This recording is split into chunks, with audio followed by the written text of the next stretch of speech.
Hello, I'm Gavin Townsend from GT Personal Training. Thank you for joining me today. I'm going to talk to you about the power of retention when running a personal training business here today in the UK. It's April 2011. I've been in this industry for the last 7 or so years, and my retention is probably about 70% over any year on an average now. Early days it was difficult.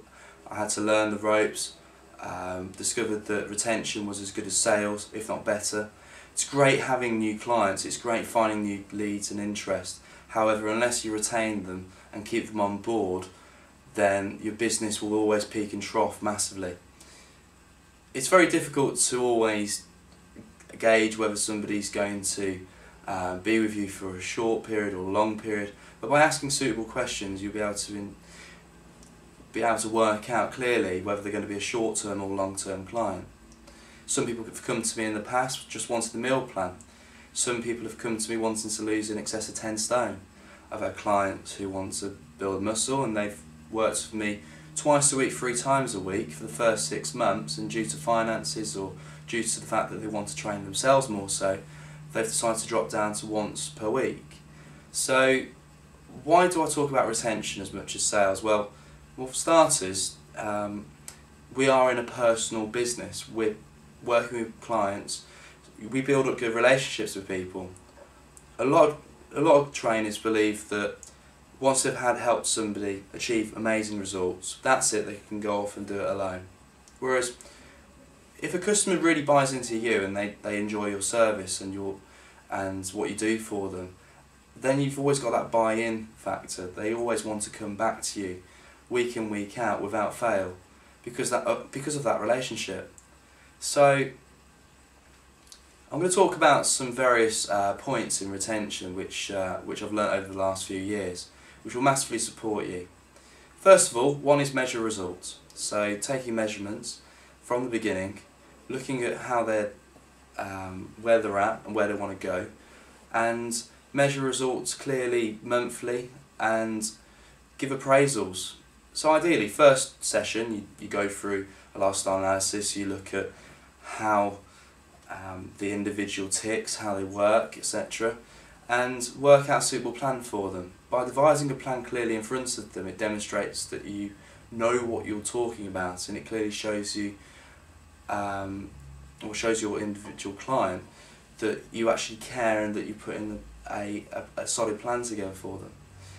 So look at where they're at currently, take measurements, fat percentage, do various fitness tests, and at the beginning of every month or every month after that first initial meeting, do these appraisals, so where you assess their situation. Have they lost any weight? Was it fat weight they lost? Look at their energy levels, a whole host of things with them, and that will then reinforce the client's decision to keep purchasing from you, i.e. buying courses and future sessions, etc. Another great tip with retention: try your best to avoid cash per session clients. I did this when I first started out. It was a great learning curve. I had a lot of clients who just paid me as they went, but unfortunately, because my terms and conditions weren't as strict as they are now, I had a lot of people come and go who would pay for one session but I wouldn't see them the next session, and it's very difficult to address this scenario. So if you have this strict policy where they sign a cancellation policy and it's strictly no cash per session, it's course only, then you know where you stand as much as the client does, and the client has more of a respect for your business also as a result.